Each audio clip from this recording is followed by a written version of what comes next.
He was a sniper who lived by one rule: finish the job no matter what. But this time the target wasn't just another name. It was the man who tore his whole life apart. Now he's slipping through shadows, trying to line up one clean shot before everything around him blows up. And the real question is, can he pull the trigger before someone else puts him in their sights first?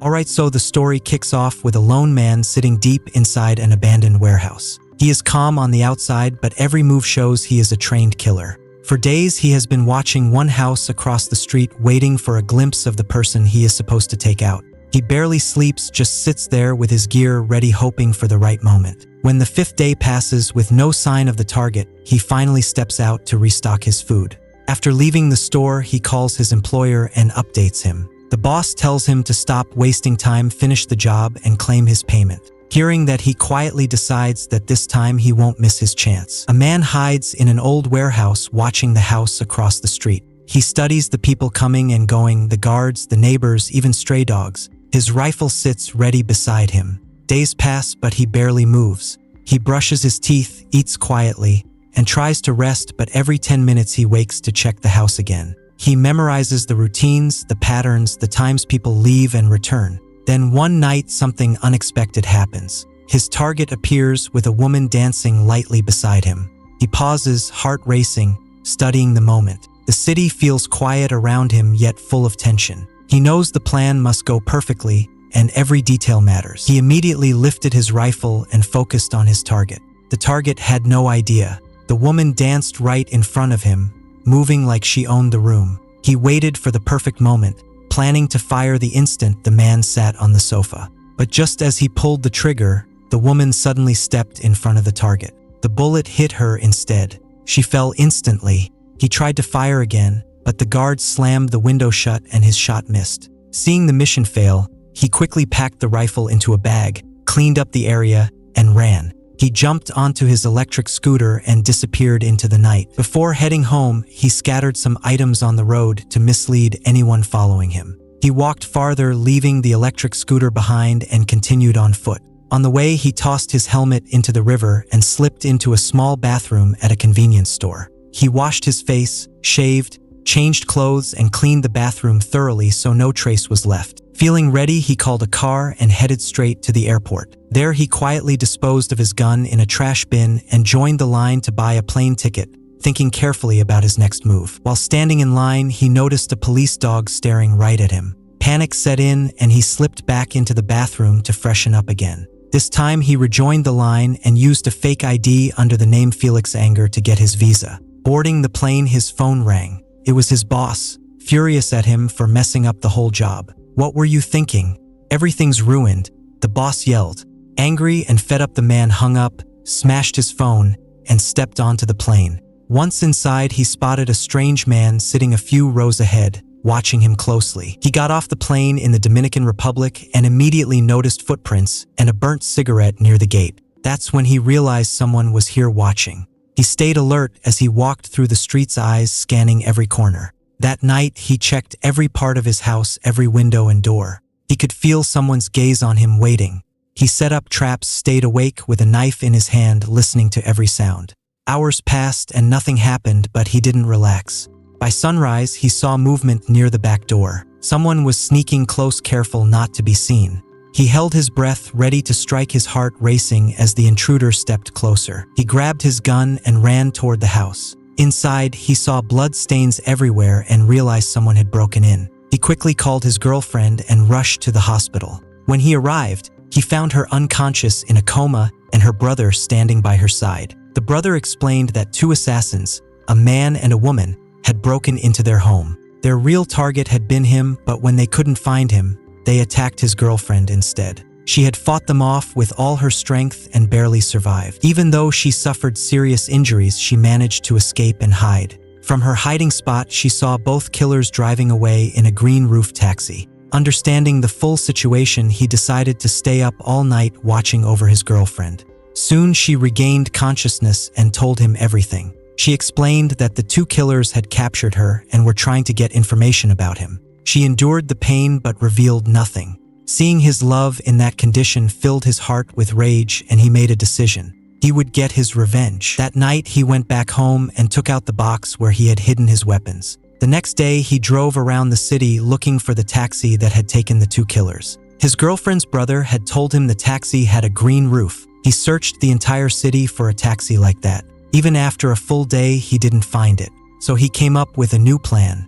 That night, he went to the taxi company office. He held the manager at gunpoint and logged into their computer. He started tracing the driver who had taken the killers from his house. As soon as he got the taxi driver's information, he grabbed the file and left. The next day, he waited outside the station for the driver. When the driver showed up for work, he started following him. He got into the car as a passenger. The poor driver had no idea what was about to happen. He was driving a very dangerous man through the city. When the driver tried to look back and ask something, he saw a gun in the man's hand and froze. He thought it was just a small-time thief, so he pulled out his wallet and handed it over. But the killer didn't care about the few bucks. He rested the gun and asked where the two passengers were dropped from that house. The driver had to save his life, so he thought carefully and remembered everything clearly. He said, "I picked them up from a private airport and dropped them at a house. Then I waited outside. When they came back, both looked injured. I didn't ask anything.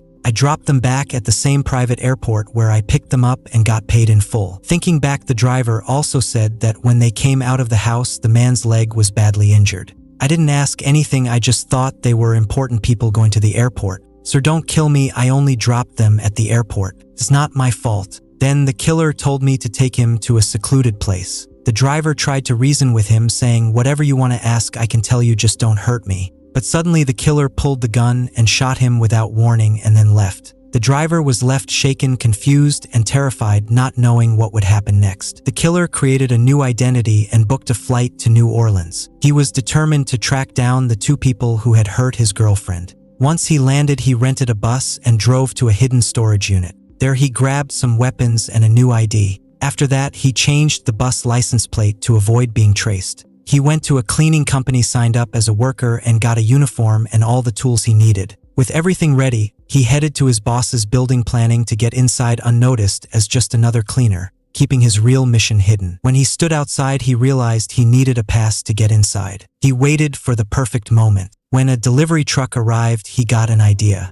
He pulled out his trash bin and walked toward the door, pretending it was heavy and hard to carry. The delivery guy wondered how he would get his pass. To help, he placed his own pass on the gate and even operated the elevator for him. Once inside, the killer pretended to be a cleaner, and after a while the delivery guy left. He pulled out his gun and stepped into the office. The room was quiet. He saw the secretary and made her tie up the boss. He said, "Tell me where the attackers are." The boss shook his head and said he had nothing to do with it.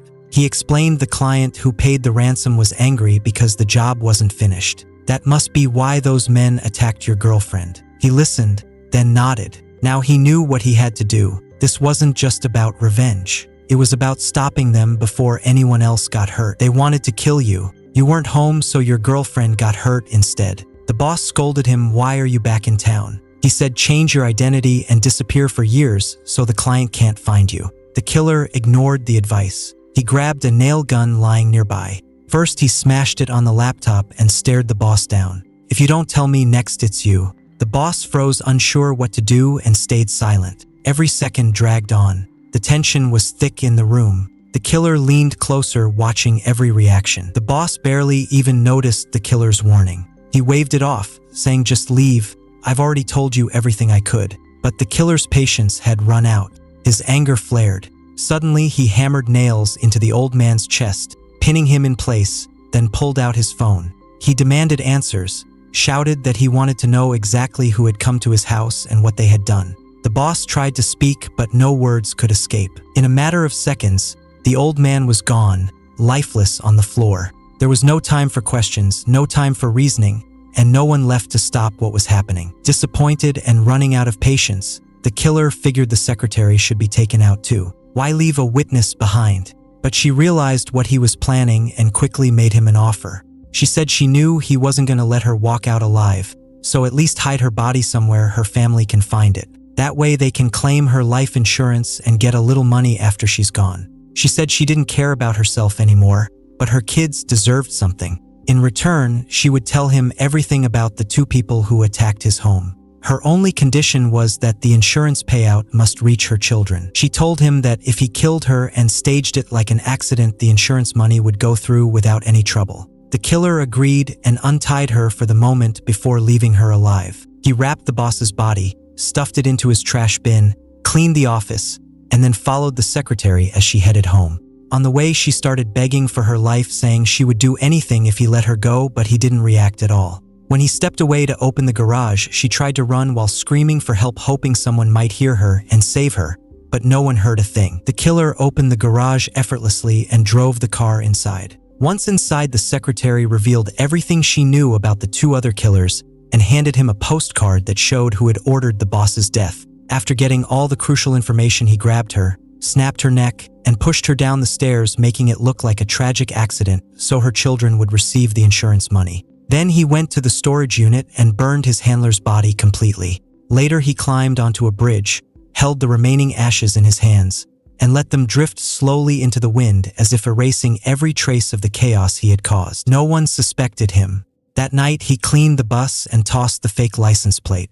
The next day, he returned it and headed to Florida to find the two killers who tortured his girlfriend. He decided to track the male killer first. From a distance, he watched the house and saw a man playing with a dog. He recognized him by a slight limp. He stayed hidden and waited until the street grew quiet. Every sound made him tense, but he kept his focus. Slowly, he moved closer using shadows and parked cars to hide his approach. He knew one wrong step could ruin everything, and he had to be patient. Finally, he got close enough to see the man enter his house without noticing him. He spent the whole day waiting outside the house for the right moment. In the evening, he saw them heading to the casino, so he followed at a distance and watched carefully. Later that night, he returned to the killer's house around midnight. The killer was alone inside. As soon as he stepped in, the plan for revenge began. Suddenly, the dog barked at him. He gave the dog some food laced with a sedative so it would fall asleep.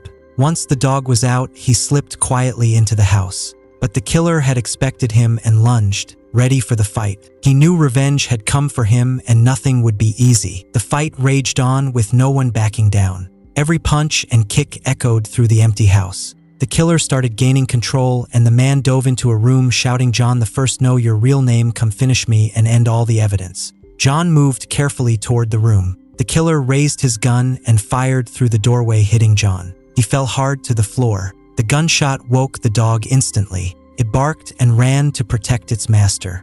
The room was filled with chaos for a moment. The killer stayed calm, planning his next move, knowing the night was far from over. Shadows shifted as he checked every corner and prepared for whatever came next. By the time he left the house, the dog was still trapped in the garage. He threw a petrol bomb toward the building and flames instantly erupted, the explosion lighting up the street. His next target was Teresa, the woman who had a hand in torturing his girlfriend. Using a new identity, he caught a flight to New York and rented a car. He drove straight to Teresa's neighborhood and spent the entire day watching her house, noting every detail, every visitor, and every movement. As night approached, he stayed hidden, blending with the city, waiting for the perfect moment to act, knowing that one wrong move could ruin everything he had planned. That night, he saw Teresa leave her house and head to an expensive restaurant with a man. Once the man left, he slipped inside. Teresa recognized him immediately and knew he had come to kill her. She ordered a very expensive drink and asked if he had taken care of his handler.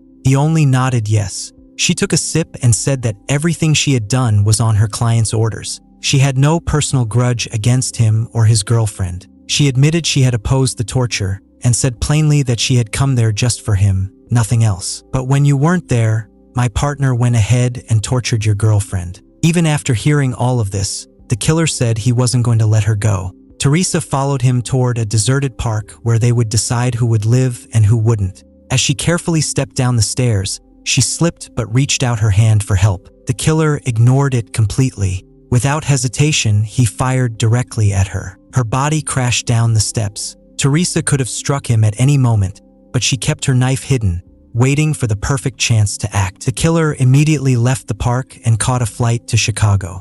His next target was the client who had ordered all this. After some research, he realized the man was extremely wealthy. That made getting to him more dangerous and complicated. He decided to stake out the house, keeping a close watch on every move. Hours passed. Finally, the man drove his car out of the garage. The killer walked casually along the street, blending in like any ordinary passerby. He tried to slip into the garage quietly, but then noticed the door was locked and the opportunity vanished. He stepped back, planning his next move, waiting for the right moment to strike. Hours digging through guides until he found out exactly how to break it. He realized he needed a special cloning device, so he ordered one without wasting a second. After that, he went to the bank and quietly shifted all his money into an overseas account under the name Jefferson just in case things went wrong. Then he met a local dealer and picked up a gun for the job. A few days later, the cloning device finally arrived and he set the next phase in motion. He booked a gym session on the same floor where the client lived so he could blend in. While moving through the hallway, he slipped a worker pass out of a cleaner's pocket and copied it perfectly without anyone noticing. Later that same day, he used his fake ID card to slip inside the building. Moving carefully through the hallways, he made his way to the client's room without anyone noticing. The client looked up surprised and said, "Who are you and how did you get in here?" The killer stayed calm and showed the postcard the secretary had given him with the name of the person who had ordered the hit. The client looked at it and his face went pale, suddenly remembering this was the same man who had failed to take out the original target before. He stammered out that I had nothing to do with any of this, but the killer didn't flinch. He said that when your mission failed, I figured fine, mistakes happen, people slip sometimes. But your handler didn't see it that way. He told me, "No, sir, this is the killer's fault and he deserves to be punished. He said you messed up and someone had to clean it. Then your handler asked me for $1,500 so you could be taken out and every trace could disappear." That's when it hit him that the whole setup came from the handler himself because he was angry that his man failed the job. If you stayed alive, there was a chance the police could track you down and that trail could drag the handler into it too. So he built this whole plan just to wipe you out and protect himself. The client said again that he had nothing to do with sending those two killers. Listening to him for a few moments, the killer began to believe him. But before leaving, he warned the client not to tell anyone his identity. The client nodded nervously. After that, the killer returned to the Dominican Republic and focused on taking care of his girlfriend, who was now much better. He left the life of crime behind and started living like a normal person. If you enjoyed this story, hit the like button and subscribe to the channel. See you in the next video.